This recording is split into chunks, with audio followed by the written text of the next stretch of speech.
നമസ്കാരം, welcome back to histories and pirates of Malabar part 2. കടൽ കൊള്ളക്കാരെ പിടിക്കാനിറങ്ങി അവസാനം ഒരു കടൽ കൊള്ളക്കാരൻ തന്നെയായി മാറിക്കൊണ്ടിരിക്കുന്ന Scottish pyrite captain William kid 1697 കർണാടകയിലെ കാർവാർ തുറമുഖത്ത് എത്തുകയും അവിടെ ഇറങ്ങുകയും ചെയ്തു. താൻ ഇപ്പോഴും രാജാവിന് വേണ്ടി തന്നെയാണ് പ്രവർത്തിക്കുന്നത് എന്ന് കാരവാറിലെ ഇംഗ്ലീഷ് അധികാരികളെ കിഡ് ബോധ്യപ്പെടുത്തിയെങ്കിലും കിഡിന്റെ കപ്പലായ അഡ്വഞ്ചറിൽ നിന്നും രക്ഷപ്പെട്ട ചിലര് കിഡ് മേരി എന്ന ഇംഗ്ലീഷ് കപ്പൽ ആക്രമിച്ച് ക്യാപ്റ്റനെയും മറ്റൊരാളെയും തടവുകാരാക്കി വെച്ചിരിക്കുകയാണ് എന്നുള്ള സത്യം ഇംഗ്ലീഷ് ഈസ്റ്റ് ഇന്ത്യ അധികാരികളെ അറിയിക്കുക തന്നെ ചെയ്തു. ഇതേ സമയം കിഡ് പിടിച്ചെടുത്ത കപ്പലിൽ ഉണ്ടായിരുന്ന പോർട്ടുഗീസ് പുരോഹിതന്മാർ വഴി ഗോവയിലുണ്ടായിരുന്ന പോർട്ടുഗീസ് അധികാരികൾ കിഡ് ഒരു ഇംഗ്ലീഷ് പൈറേറ്റ് ആണെന്നുള്ള കാര്യം തിരിച്ചറിഞ്ഞു. അതോടുകൂടി അവർ കിഡിനെ പിടികൂടുവാൻ വേണ്ടിയിട്ട് 2 പോർട്ടുഗീസ് പടക്കപ്പലുകളെ കാരവാറിലേക്ക് അയച്ചു.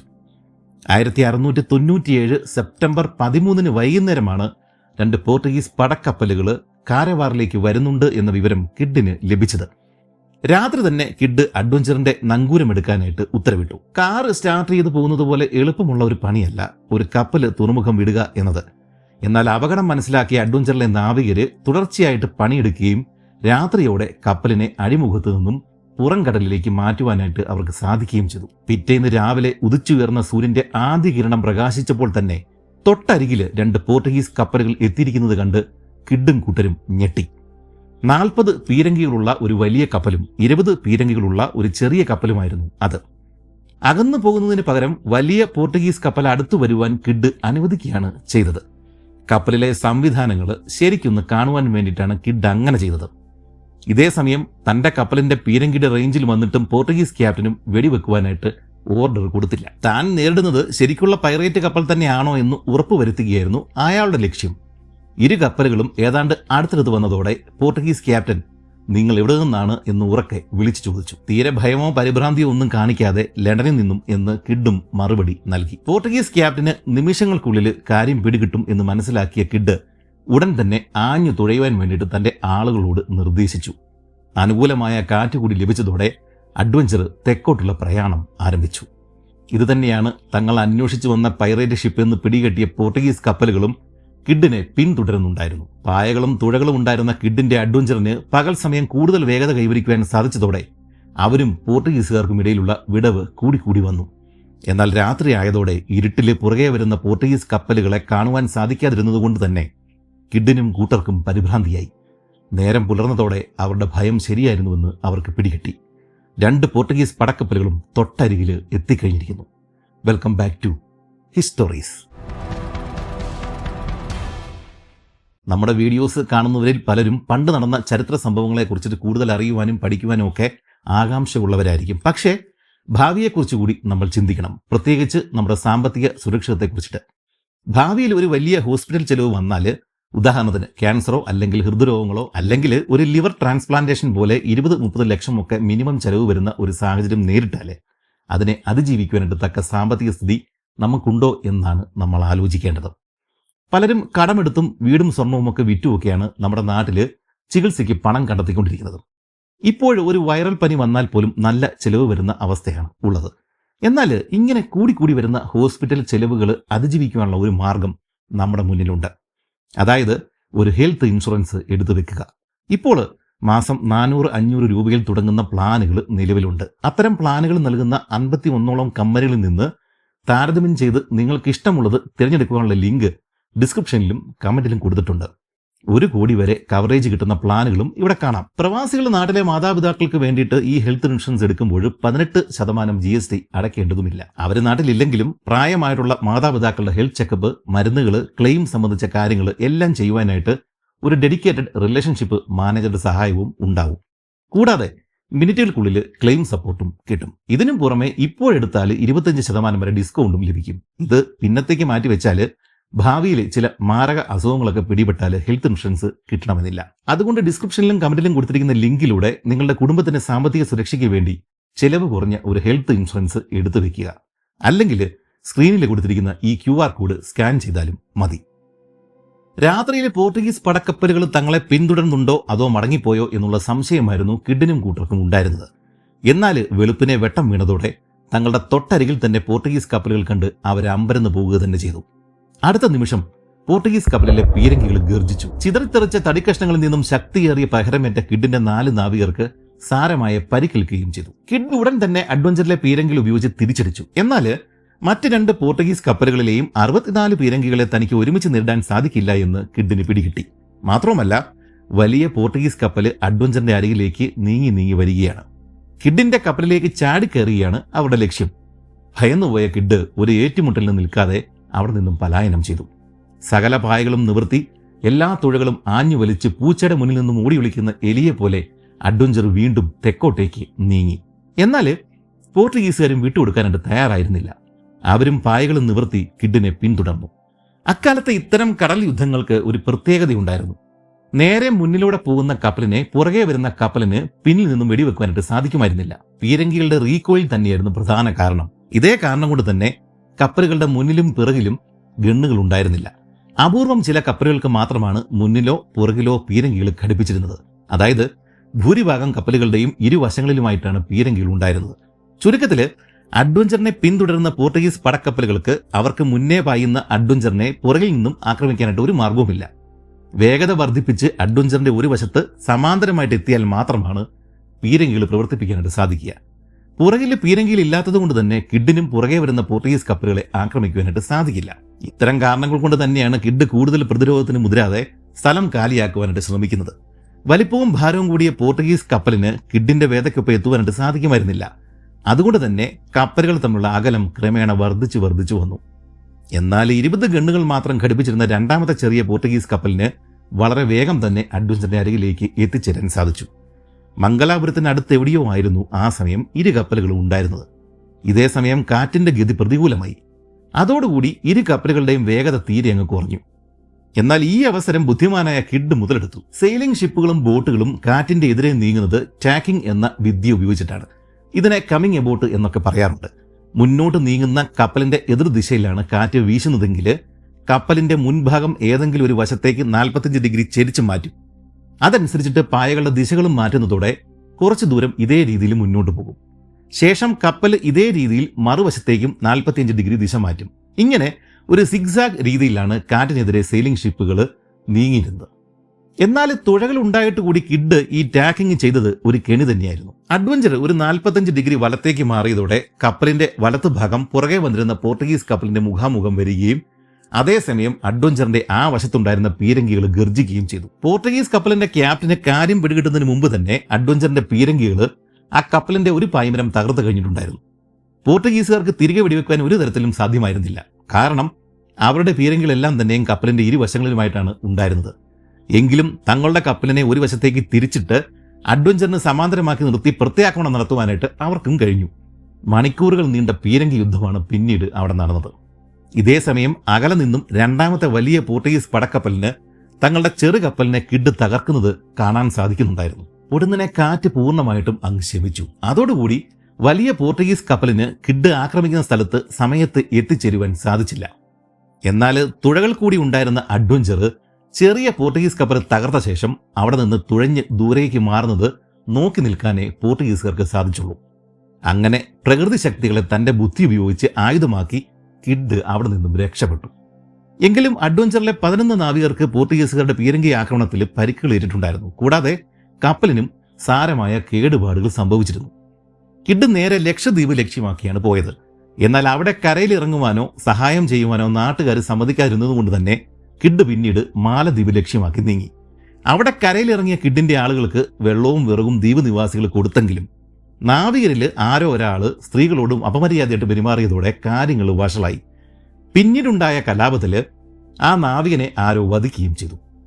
എന്നാൽ പൈറേറ്റുകളുടെ പ്രതികാരം ക്രൂരമായിരുന്നു.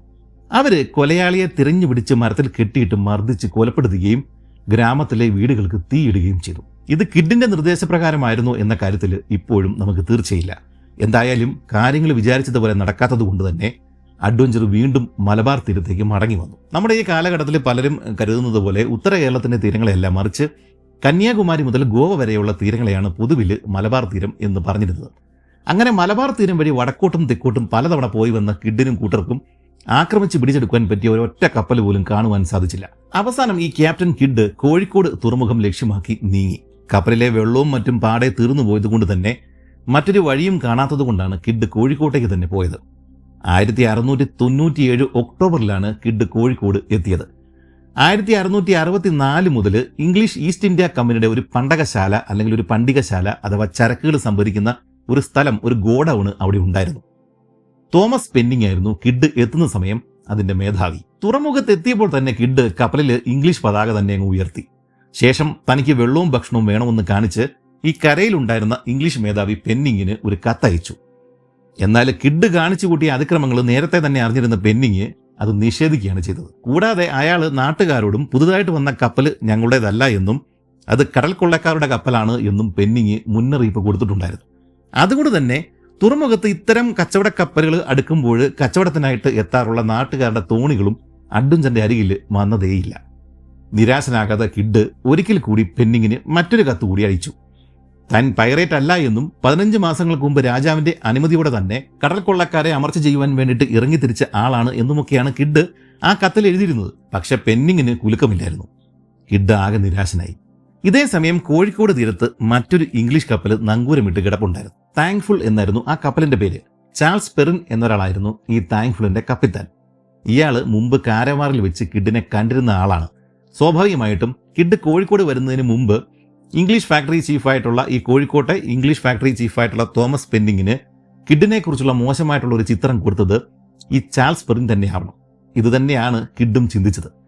കിഡ് ഒട്ടും മടിക്കാതെ തന്നെ 2 ബോട്ടുകളിൽ സായുധരായിട്ടുള്ള പൈറേറ്റുകളെ ചാൾസിന്റെ താങ്ക്ഫുൾ കപ്പലിലേക്ക് അയച്ചു. ശേഷം കിഡ് ക്യാപ്റ്റൻ ചാൾസ് പെറിനെ തന്നെ തന്റെ പുതിയ സന്ദേശവുമായിട്ട് കരയിലുള്ള ഇംഗ്ലീഷ് ഫാക്ടറിയിലേക്ക് അയച്ചു. തനിക്ക് ഭക്ഷണവും വെള്ളവും തന്നില്ലെങ്കിൽ ഈ താങ്ക്ഫുൾ എന്ന് പറഞ്ഞ കപ്പൽ കത്തിക്കുമെന്നായിരുന്നു കിഡിന്റെ ഭീഷണി. കൂടാതെ തിരികെ ഇംഗ്ലണ്ടിൽ ചെല്ലുമ്പോൾ ഇംഗ്ലീഷ് പതാക വഹിക്കുന്ന തന്റെ കപ്പലിന് ഈ പെന്നിങ് ഭക്ഷണവും വെള്ളവും നിരസിച്ച കാര്യം പ്രത്യേകം പറയുമെന്നും കിഡ് ഓർമ്മിപ്പിച്ചു. എന്നാൽ ഇതിനൊരു തീരുമാനം ഉണ്ടാകുന്നതിന് മുമ്പ് തന്നെ വേറൊരു കാര്യം സംഭവിച്ചു. മറ്റൊരു ഇംഗ്ലീഷ് കപ്പൽ കൂടി കോഴിക്കോടൻ തീരത്തേക്ക് വരുന്ന കാഴ്ചയാണ് കിഡ് കണ്ടത്. അതോടുകൂടി ഇനിയും ഇവിടെ നിൽക്കുന്നത് ശരിയല്ല എന്ന് മനസ്സിലാക്കിയ കിഡ് ഒക്ടോബർ 7 കോഴിക്കോട് തുറമുഖത്തു നിന്നും യാത്രയായി. ചോർന്നൊലിക്കുന്ന അഡ്വഞ്ചറിൽ ഈ സമയം 140ഓളം ആളുകളാണ് ഉണ്ടായിരുന്നത്. കിഡ് ആകെ നിരാശനായി. താൻ ഇപ്പോൾ ഇംഗ്ലീഷുകാർക്കും ഡച്ചുകാർക്കും ഫ്രഞ്ചുകാർക്കും പോർട്ടുഗീസുകാർക്കും മുഗളന്മാർക്കും ശത്രുവാണ്. ചുരുക്കത്തില് മലബാറിലെ ഒരു തുറമുഖത്തു നിന്ന് പോലും തനിക്കും കപ്പലിനും ആവശ്യമുള്ളതൊന്നും ലഭിക്കില്ല എന്ന് ഉറപ്പാണ്. അതായത് ഇനി മറ്റൊരു കപ്പൽ ആക്രമിക്കാതെ കിഡിനും കൂട്ടർക്കും രക്ഷയില്ല എന്നതാണ് അവസ്ഥ. ഇങ്ങനെ മലബാർ തീരങ്ങളിലൂടെ പരതി നീങ്ങിക്കൊണ്ടിരുന്ന അഡ്വഞ്ചറിന്റെ മുന്നിൽ മറ്റൊരു കപ്പൽ വന്നു പെട്ടു. മദേറ ദ്വീപിൽ നിന്നും സൂറത്തിലേക്ക് പോകുകയായിരുന്ന ലോയൽ ക്യാപ്റ്റൻ എന്നൊരു ഇംഗ്ലീഷ് കപ്പലായിരുന്നു അത്. ക്യാപ്റ്റൻ ഹൗ ആയിരുന്നു അതിന്റെ കപ്പിത്താൻ. അഡ്വഞ്ചർ മുന്നിൽ കണ്ടതോടെ ഇതിനകത്ത് ഈ ക്യാപ്റ്റൻ ഹൗ എതിർപ്പുകളൊന്നും കാണിക്കാതെ ചിരിച്ചുകൊണ്ട് താൻ ബോട്ടിൽ അങ്ങോട്ടേക്ക് വരികയാണ് എന്ന് ആംഗ്യം കാണിച്ചു. അല്പസമയത്തിനുള്ളിൽ അയാൾ വില്യം കിഡിന്റെ ക്യാബിനിൽ എത്തിച്ചേർന്നു. മദേറയിൽ നിന്നും കൊണ്ടുവന്നിരുന്ന മുന്തിയ ഇനം വീഞ്ഞും മറ്റ് സമ്മാനങ്ങളൊക്കെ ആയിട്ടാണ് ഈ ക്യാപ്റ്റൻ ഹൗ കിഡിനെ കാണുവാനായിട്ട് എത്തിയത്.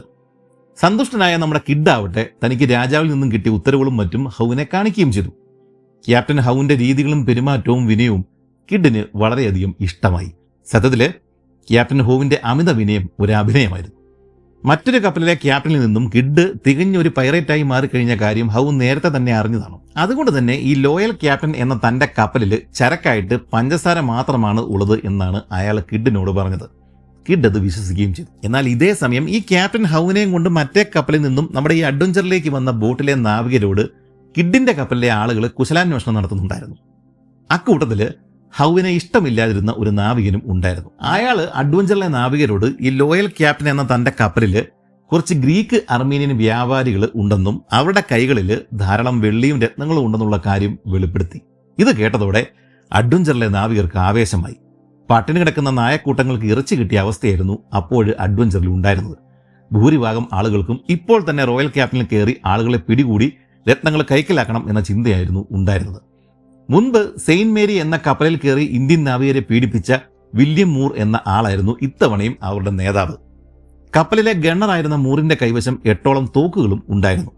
അയാളും കൂട്ടുകാരും ഉടൻ തന്നെ ഒരു ബോട്ട് കടലിലേക്ക് ഇറക്കുവാനായിട്ട് ശ്രമിച്ചെങ്കിലും കിഡിനോട് കൂറുണ്ടായിരുന്ന ഒരാൾ അത് തടഞ്ഞു. ഉടൻ തന്നെ ഈ മൂറിന്റെ ആളുകൾ അയാളെ ആക്രമിച്ചു. അപ്പർ ഡെക്കിൽ ബഹളം കേട്ടതോടെ നമ്മുടെ ഈ ക്യാപ്റ്റൻ കിഡ് ക്യാബിനിൽ നിന്നും മുകളിലേക്ക് കയറി വന്നു. കിഡിനെ കണ്ടതോടെ മൂറിന്റെ ദേഷ്യം മുഴുവൻ ഈ കിഡിന്റെ നേർക്കായി. അയാൾ ഉടൻ തന്നെ ആളുകളെ വിളിച്ചു കൂട്ടുകയും വോട്ടിംഗ് നടത്താൻ വേണ്ടി നിർദ്ദേശിക്കുകയും ചെയ്തു. അഡ്വഞ്ചറിലെ 100-ൽ കൂടുതൽ നാവികരും ഈ ലോയൽ ക്യാപ്റ്റൻ ആക്രമിച്ചിട്ട് ചരക്കുകൾ പിടിച്ചെടുക്കണം എന്ന് തന്നെയാണ് വോട്ട് ചെയ്തത്. എന്നാൽ ഇതൊന്നും കണ്ട് ക്യാപ്റ്റൻ കിഡ് കുലുങ്ങിയില്ല. നമ്മൾ ആ കപ്പൽ ആക്രമിക്കാൻ പോകുന്നില്ല എന്ന് ഉറച്ച സ്വരത്തിൽ തന്നെ കിഡ് ആവർത്തിച്ച് അവരോട് പറഞ്ഞു. ഇംഗ്ലീഷ് ഈസ്റ്റ് ഇന്ത്യ കമ്പനി തന്നെ ഒരു പൈറേറ്റായിട്ട് മുദ്രകുത്തി കഴിഞ്ഞിട്ടും കിഡ് അവരെ ആക്രമിക്കാനായിട്ട് ഒരുക്കമല്ലായിരുന്നു എന്ന് വേണം ഇതിൽ നിന്നും മനസ്സിലാക്കുവാനായിട്ട്. ഇതിനിടെ നമ്മുടെ ഈ മൂറ് കിഡ് നോക്കി നിൽക്കെ ബോട്ട് ഇറക്കി ലോയൽ ക്യാപ്റ്റനിലേക്ക് പോകുവാനായിട്ട് തയ്യാറായി. ഇത് കണ്ടതോടെ കിഡ് ഉറക്കെ വിളിച്ചു പറഞ്ഞു, നീ എന്റെ അനുവാദം കൂടാതെ കപ്പലിൽ നിന്നും ഇറങ്ങിയാൽ പിന്നെ ഒരു തിരിച്ചു കയറ്റം അസാധ്യമാണ്. നിന്റെ കൂടെ ആര് ബോട്ടിൽ കയറിയാലും ബോട്ട് കടലിൽ ഇറക്കുന്ന നിമിഷം ഞാനത് പീരങ്കി ഉപയോഗിച്ച് തകർത്ത് കളയും. ഇത് കേട്ടതോടെ ഈ മൂർ ഭയന്നു പോവുകയും തിരികെ കപ്പലിലേക്ക് കയറുകയും ചെയ്തു. ഈ സംഭവങ്ങൾ നടക്കുന്ന സമയത്ത് നമ്മുടെ ഈ ലോയൽ ക്യാപ്റ്റന്റെ കപ്പിത്താനായിട്ടുള്ള ക്യാപ്റ്റൻ ഹൗ അഡ്വഞ്ചറിൽ തന്നെ ഉണ്ടായിരുന്നു. ഇതെല്ലാം കണ്ട് ഭയന്നു പോയ അയാള് തന്റെ ബോട്ടിൽ മടങ്ങിപ്പോകാൻ വേണ്ടിയിട്ട് ഒരുമിട്ടെങ്കിലും കിഡ് അയാളെ തടഞ്ഞു. കപ്പൽ പൂർണ്ണമായിട്ടും തന്റെ നിയന്ത്രണത്തിൽ തന്നെയാണെന്നും അതുകൊണ്ട് വൈകിട്ട് ഭക്ഷണം കഴിഞ്ഞ് നാളെ രാവിലെ പോയാൽ മതിയെന്നും കിഡ് അയാളെ നിർബന്ധിച്ചു. കപ്പലില് താൻ തന്നെയാണ് നേതാവ് എന്ന് കാണിക്കുവാനായിട്ട് കിഡിന് അത് അനിവാര്യമായിരുന്നു. അങ്ങനെ അത് രാവിലെ തന്നെ ക്യാപ്റ്റൻ ഹൗ ബോട്ടിൽ തന്റെ കപ്പലിലേക്ക് മടങ്ങി. അയാൾ മടങ്ങുന്ന സമയം കിഡിന്റെ നാവികര് അയാളെ ചീത്ത വിളിക്കുകയും ഭീഷണിപ്പെടുത്തുകയും ഒക്കെ ചെയ്യുന്നുണ്ടായിരുന്നു. ഹൗ അതിവേഗം തന്റെ കപ്പലുമായിട്ട് അവിടെ നിന്നും രക്ഷപ്പെടുകയും ചെയ്തു. ഈ ഒരു സംഭവത്തോടെ അഡ്വഞ്ചറിൽ കലാപസമാനമായ ഒരു അന്തരീക്ഷമാണ് സംജാതമായത്. രാത്രിയിൽ എപ്പോൾ വേണമെങ്കിലും ആളുകൾ ക്യാബിന്റെ ഉള്ളിൽ കയറി വന്ന് തന്റെ കഴുത്തിറക്കുന്ന ഭയം കിഡിനുണ്ടായിരുന്നു. ഉടൻ തന്നെ ഒരു കപ്പൽ ആക്രമിച്ചില്ലെങ്കിൽ കാര്യങ്ങളാകെ കൈവിട്ടു പോകാനായിട്ട് സാധ്യതയുണ്ട്. പിന്നീടുള്ള 10 ദിവസങ്ങൾ അഡ്വഞ്ചർ മലബാർ തീരങ്ങളോട് ചേർന്ന് തന്നെയാണ് സഞ്ചരിച്ചത്. അങ്ങനെ 11-ാം ദിവസം, അതായത് 1697 ഒക്ടോബർ 30-ന് ഒരു കപ്പൽ അവരുടെ മുന്നിൽ പ്രത്യക്ഷപ്പെട്ടു. രാത്രി മുഴുവനും നിലാവെളിച്ചത്തിൽ അഡ്വഞ്ചർ ആ കപ്പലിനെ പിന്തുടർന്നു. പിറ്റേ ദിവസം രാവിലെ തന്നെ ആ കപ്പലിന്റെ തൊട്ടരികിൽ എത്തുവാനായിട്ട് അഡ്വഞ്ചറിന് സാധിക്കുകയും ചെയ്തു. പക്ഷേ ഈ കിഡിനെ നിരാശപ്പെടുത്തിക്കൊണ്ട് ആ കപ്പലിൽ ഉയർന്നത് ഒരു ഡച്ച് പതാകയായിരുന്നു. ഇംഗ്ലണ്ടിന്റെ സഖ്യരാജ്യമായിട്ടുള്ള ഹോളണ്ടിനെ ആക്രമിക്കാനായിട്ട് കിഡിന് അപ്പോഴും മടിയായിരുന്നു എന്ന് വേണം കരുതാനായിട്ട്. കിഡ് ആ കപ്പലും വെറുതെ വിടുവാൻ പോവുകയാണ് എന്ന് കണ്ടതോടെ നമ്മുടെ പഴയ ഗണ്ണർ, ആ പ്രശ്നക്കാരനായിട്ടുള്ള ഗണ്ണർ വില്യം മൂർ വീണ്ടും രംഗത്തെത്തി.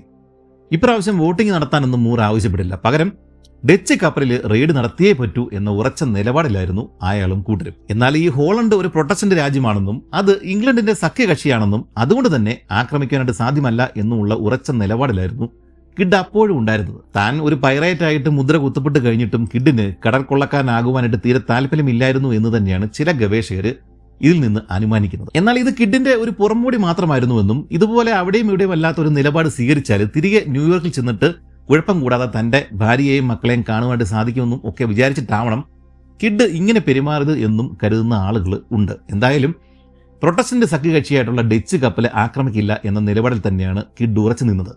തങ്ങളുടെ എതിരാളികളായിട്ടുള്ള കത്തോലിക്ക രാജ്യങ്ങളായിട്ടുള്ള പോർട്ടുഗലിന്റെയും ഫ്രാൻസിന്റെയും പിന്നെ ഔറംഗസേബിന്റെ മുഗൾ കപ്പലുകൾ ഒഴികെയുള്ള മറ്റ് മുസ്ലിം അറബ് കപ്പലുകൾ മാത്രമേ ആക്രമിക്കാവൂ എന്നുള്ള ആ ഒരു നിലപാടിൽ നിന്നും കിഡ് മാറിയതേ ഇല്ല. പക്ഷെ ഇതൊന്നും കേൾക്കാതെ ഈ മൂറിന്റെ ആളുകൾ ആയുധങ്ങൾക്ക് മൂർച്ച കൂട്ടുകയും തോക്കുകൾ കൈക്കലാക്കുകയും ബോട്ടുകൾ ഇറക്കുവാനായിട്ട് ശ്രമിക്കുകയും ചെയ്യുന്നുണ്ടായിരുന്നു. ഇത് കണ്ടതോടെ കിഡ് തന്റെ പഴയ ഭീഷണി ആവർത്തിച്ചു. തന്റെ അനുവാദം കൂടാതെ കപ്പൽ വിട്ട് പോകുന്ന ആളുകൾക്ക് ഒരു കാലത്തും തിരികെ വരാൻ സാധിക്കില്ല എന്ന് കിഡ് ദേഷ്യത്തോടെ അലറിക്കൊണ്ട് പറഞ്ഞു. എന്നാൽ കിഡിന് ഒരു പ്രയാസവും കൂടാതെ തന്നെ ഈ ഡച്ച് കപ്പൽ പിടിച്ചെടുക്കാൻ സാധിക്കും എന്നാണ് മൂറ് പറയുന്നത്. ഈ ഡച്ച് കപ്പലിന്റെ ക്യാപ്റ്റനെ സൂത്രത്തിൽ ഇങ്ങോട്ടേക്ക് വിളിപ്പിക്കുക, ശേഷം തടവിലാക്കുക, അത് കഴിഞ്ഞിട്ട് കപ്പൽ കൊള്ളയടിക്കുക. അവസാനം കിഡ് തങ്ങളോട് മാന്യമായിട്ടാണ് പെരുമാറിയത് എന്ന് അയാളുടെ കയ്യിൽ നിന്നും എഴുതി വാങ്ങുക.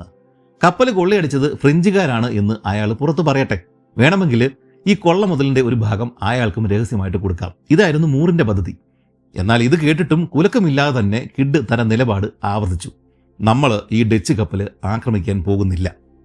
അതോടുകൂടി ദേഷ്യം വന്ന വില്യം മൂറ് കിഡിനെ ചീത്ത വിളിക്കുവാനും അധിക്ഷേപിക്കുവാനും ഒക്കെ തുടങ്ങി. അത് കേട്ട് നിയന്ത്രണം വിട്ടുപോയ കിഡ് തൊട്ടരികിലുണ്ടായിരുന്ന തടി കൊണ്ട് നിർമ്മിച്ച ഒരു ബക്കറ്റ് കയ്യിലെടുത്ത് മൂറിന്റെ തലയ്ക്ക് തന്നെ ആഞ്ഞടിക്കുകയും ശക്തമായ ആ പ്രഹരമേറ്റ് തല തകർന്നു പോയ മൂറ് നിലംപതിക്കുകയും ചെയ്തു. ചോരയിൽ കുളിച്ച് നിലത്ത് കിടന്ന് പിടയ്ക്കുന്ന മൂറിനെ നാവികര് താഴേക്ക് എടുത്തുകൊണ്ടുപോയി. കപ്പലിലെ സർജന് അക്കാലത്ത് തന്നെ കൊണ്ട് പറ്റുന്നതൊക്കെ ചെയ്തെങ്കിലും മൂറ് പിറ്റേന്ന് തന്നെ മരണപ്പെട്ടു. ശരീരം വെളുത്ത തുണിയിൽ പൊതിഞ്ഞ ശേഷം ഒരു പ്രാർത്ഥന ചൊല്ലി അവര് ആ മൃതദേഹം മലബാർ തീരങ്ങളിലെ ഏതോ ഒരു സ്ഥലത്ത് കടലിൽ എറിയുകയും ചെയ്തു. അങ്ങനെ ക്യാപ്റ്റൻ വില്യം കിഡ് പൈറേറ്റ് മാത്രമല്ല, സ്വന്തം നാവികനെ തന്നെ കൊന്നുകളഞ്ഞ ക്രൂരനായ കപ്പിത്താൻ കൂടിയായി മാറി.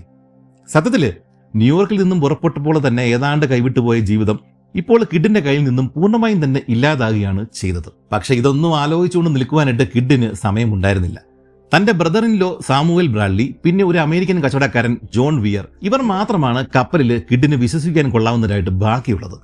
കപ്പലിലെ ഭക്ഷണവും വെള്ളവും ഇപ്പോൾ തന്നെ ഒട്ടുമുക്കാലും തീർന്നിരിക്കുകയാണ്. അതോടുകൂടി കിഡ് രണ്ടും കൽപ്പിച്ച് ഈസ്റ്റ് ഇന്ത്യ കമ്പനിയുടെ മറ്റൊരു താവളമായിട്ടുള്ള തലശ്ശേരി ലക്ഷ്യമാക്കി നീങ്ങി. 1683 തന്നെ തലശ്ശേരിയിൽ ഇംഗ്ലീഷുകാർക്ക് ഒരു പാണ്ഡികശാല, മുമ്പ് പറഞ്ഞ പോലെ ഒരു ഗോഡൌൺ ഉണ്ടായിരുന്നു. ചെറിയൊരു കോട്ടയ്ക്കുള്ളിലാണ് അതുണ്ടായിരുന്നത്. ഇത് ഇംഗ്ലീഷുകാർ വരുന്നതിന് മുമ്പ് 1670 ഫ്രഞ്ചുകാർ നിർമ്മിച്ച മൺകോട്ടയാവാനും സാധ്യതയുണ്ട്. ചുറ്റിനും സുരക്ഷയ്ക്കായിട്ട് പീരങ്കികളും സ്ഥാപിച്ചിട്ടുണ്ടായിരുന്നു. എന്നാൽ കിഡ് വരുമ്പോൾ നാം ഇന്ന് കാണുന്ന തലശ്ശേരി കോട്ട നിലവിലുണ്ടായിരുന്നില്ല. തലശ്ശേരിയിൽ ഇങ്ങനെ ഇംഗ്ലീഷുകാരുടെ സ്വാധീനം സാവധാനം കൂടി വന്നതുകൊണ്ട് തന്നെയാണ് ഫ്രഞ്ചുകാർ തൊട്ടടുത്തുണ്ടായിരുന്ന മയ്യഴിയിലേക്ക്, മാഹിയിലേക്ക് തങ്ങളുടെ താവളം മാറ്റിയത്. എന്തായാലും 1697 നവംബർ 3 കിഡ് തലശ്ശേരിയിൽ എത്തുമ്പോൾ ഇംഗ്ലീഷുകാർക്ക് കടലിനോട് ചേർന്ന് തന്നെ ഒരു ചെറിയ താവളം ഉണ്ടായിരുന്നു. എന്നാൽ നിർഭാഗ്യം നിഴല് പോലെ കിഡിനെ പിന്തുടരുന്നുണ്ടായിരുന്നു. കിഡ് തലശ്ശേരിയിൽ എത്തുന്നതിന് മുമ്പ് തന്നെ ഈസ്റ്റ് ഇന്ത്യ കമ്പനിയുടെ സെപ്റ്റർ എന്ന പടക്കപ്പല് തലശ്ശേരിയിൽ എത്തിയിട്ടുണ്ടായിരുന്നു. നമ്മൾ കഴിഞ്ഞ വീഡിയോയിൽ കണ്ടതാണ്. മാസങ്ങൾക്ക് മുമ്പ് ബാബൽ മദ്ദേബ് കടലിടുക്കിൽ വെച്ചിട്ട് കിഡ് നേരിട്ട അതേ സെപ്റ്ററും ആ കപ്പലിൽ ഉണ്ടായിരുന്ന എഡ്വേർഡ് ബാർലോയും തന്നെയാണ് തലശ്ശേരിയിൽ ഉണ്ടായിരുന്നത്. കൂട്ടത്തിൽ കോഴിക്കോട്ടെ കമ്പനി മേധാവി തോമസ് പെന്നിങ്ങും ഉണ്ടായിരുന്നു. ഇതിനും പുറമെ ഈസ്റ്റ് ഇന്ത്യ മർച്ചന്റ് എന്നു പേരുള്ള മറ്റൊരു കപ്പലും, ഇംഗ്ലീഷ് ഈസ്റ്റ് ഇന്ത്യ കമ്പനിയുടെ മറ്റൊരു കപ്പലും തലശ്ശേരിയിൽ നങ്കൂരമിട്ട് കിടപ്പുണ്ടായിരുന്നു. നവംബർ 3 വൈകിട്ടാണ് കിഡ് തലശ്ശേരിയിൽ എത്തിച്ചേർന്നത്. അഡ്വഞ്ചർ ഈസ്റ്റ് ഇന്ത്യ മർച്ചന്റ് എന്ന് പറഞ്ഞ ആ ഒരു രണ്ടാമത്തെ കപ്പൽ, ഇപ്പോൾ വന്നു കിടക്കുന്ന ആ ഒരു ഇംഗ്ലീഷ് ഈസ്റ്റ് ഇന്ത്യ കമ്പനിയുടെ കപ്പലിന്റെ അരികിലായിട്ടാണ് നങ്കൂരമിട്ടത്. ഇതേ സമയം സെപ്റ്റർ ദൂരെ മാറി മറ്റൊരിടത്തായിരുന്നു ഉണ്ടായിരുന്നത്. എന്നാൽ സെപ്റ്ററിലെ ബാർലോയും കോഴിക്കോട്ടെ മേധാവി പെന്നിങ്ങും ഇതേ സമയം തീരത്തുള്ള ഇംഗ്ലീഷ് ഗോഡൌണിൽ തന്നെ നിൽപ്പുണ്ടായിരുന്നു. അഡ്വഞ്ചറിനെ അകലെ നിന്ന് തന്നെ കണ്ടു തിരിച്ചറിഞ്ഞ ബാർലോ പെന്നിങ്ങിന് മുന്നറിയിപ്പ് നൽകി. എന്നാൽ ഇംഗ്ലീഷ് പതാകയും പേറി അരികിൽ വന്ന് കിടക്കുന്ന അഡ്വഞ്ചറിനെ ഈസ്റ്റ് ഇന്ത്യ മർച്ചന്റിലെ ആളുകൾക്ക് മനസ്സിലായില്ല. ഏതാണ്ട് 15 മിനിറ്റോളം ഈ അഡ്വഞ്ചർ ഈ രണ്ടാമത്തെ കപ്പലായിട്ടുള്ള ഈസ്റ്റ് ഇന്ത്യ മർച്ചന്റിന്റെ അരികിൽ തന്നെ കിടപ്പുണ്ടായിരുന്നു. ഇതേ സമയം കരയിൽ നിന്നിരുന്ന പെന്നിങ് ബാർലോയുടെ നിർദ്ദേശപ്രകാരം ഇംഗ്ലീഷ് ഗോഡൌണിന്റെ സുരക്ഷയ്ക്കായിട്ട് നിർത്തിയിരുന്ന അവിടെ സ്ഥാപിച്ചിട്ടുണ്ടായിരുന്ന പീരങ്കികൾ പ്രവർത്തിപ്പിക്കുവാനായിട്ട് നിർദ്ദേശം നൽകി. കടലിലേക്ക് 2 കിലോമീറ്റർ ദൂരത്തിൽ വെടിവെക്കുവാൻ സാധിക്കുന്ന ആ രീതിയിലുള്ള ഒരു പീരങ്കിയായിരുന്നു, കുറച്ച് പീരങ്കികളായിരുന്നു അവിടെ ഉണ്ടായിരുന്നത്. എന്നാൽ അത് അഡ്വഞ്ചറിൽ കൊള്ളുവാൻ മാത്രം പര്യാപ്തമായിരുന്നില്ല. പീരങ്കി വെടിയേറ്റ് തൊട്ടരികിൽ കടൽ വെള്ളം ചിതറിത്തെറിക്കുന്നത് കണ്ടതോടെ ഗാലറി തനിക്കെതിരാണ് എന്ന് മനസ്സിലാക്കിയ കിഡ് അഡ്വഞ്ചറുമായിട്ട് അവിടെ നിന്ന് മടങ്ങുവാൻ തന്നെ തീരുമാനിച്ചു. അങ്ങനെ അഡ്വഞ്ചർ തുറമുഖത്തു നിന്നും മടങ്ങുന്ന ആ ഒരു സമയത്ത് ഒരു ക്യാബിൻ ബോയ് കടലിലേക്ക് എടുത്തു ചാടുകയും ഒരു വിധത്തിൽ നീന്തി കരയിൽ കയറുകയും ചെയ്തു. അങ്ങനെ തലശ്ശേരിയിൽ എത്തിപ്പെട്ട ആ ചെറുപ്പക്കാരൻ അവിടെ കരയിൽ ഇങ്ങനെ നോക്കി നിന്നിരുന്ന ബാർലോയോടും പെന്നിങ്ങിനോടും കിഡ് കടൽ കൊള്ളക്കാരൻ മാത്രമല്ല, തന്റെ ഗണ്ണറെ ബക്കറ്റ് ഉപയോഗിച്ച് നിഷ്ഠൂരമായിട്ട് കൊലപ്പെടുത്തിയ നീചനായ കൊലയാളി കൂടിയാണ് എന്ന് അവരോട് പറയുകയും ചെയ്തു. ഇത്തരം ചെറിയ ചെറിയ വിവരങ്ങളെല്ലാം തന്നെയും നമുക്ക് ഇവിടെ നിൽക്കുന്ന ഈ കരയിൽ നിൽക്കുന്ന ബാർലോ എന്ന് പറഞ്ഞ ആ ഒരു നാവികന്റെ കുറിപ്പുകളിൽ നിന്നാണ് പിടികിട്ടിയത്. കൂടാതെ അനുദിനം നടക്കുന്ന കാര്യങ്ങൾ രേഖപ്പെടുത്തി വെച്ചിരുന്ന ഈസ്റ്റ് ഇന്ത്യ കമ്പനിയുടെ രേഖകളിൽ നിന്നും, കിഡ് പലപ്പോഴായിട്ട് കണ്ടുമുട്ടിയ കപ്പലുകളിലെ കപ്പിത്താന്മാരുടെ ലോഗ് ബുക്കുകളിൽ നിന്നും, കിഡിന്റെ കൂടെ തന്നെ ഉണ്ടായിരുന്ന ആളുകളുടെ വിവരണങ്ങളിൽ നിന്നും, അവസാനം കിഡിനെ തന്നെ സാക്ഷ്യപ്പെടുത്തലുകളിൽ നിന്നുമൊക്കെയാണ് നമുക്ക് വില്യം കിഡിന്റെ കഥ പൂർണ്ണ രൂപത്തിൽ മനസ്സിലാവുന്നത്.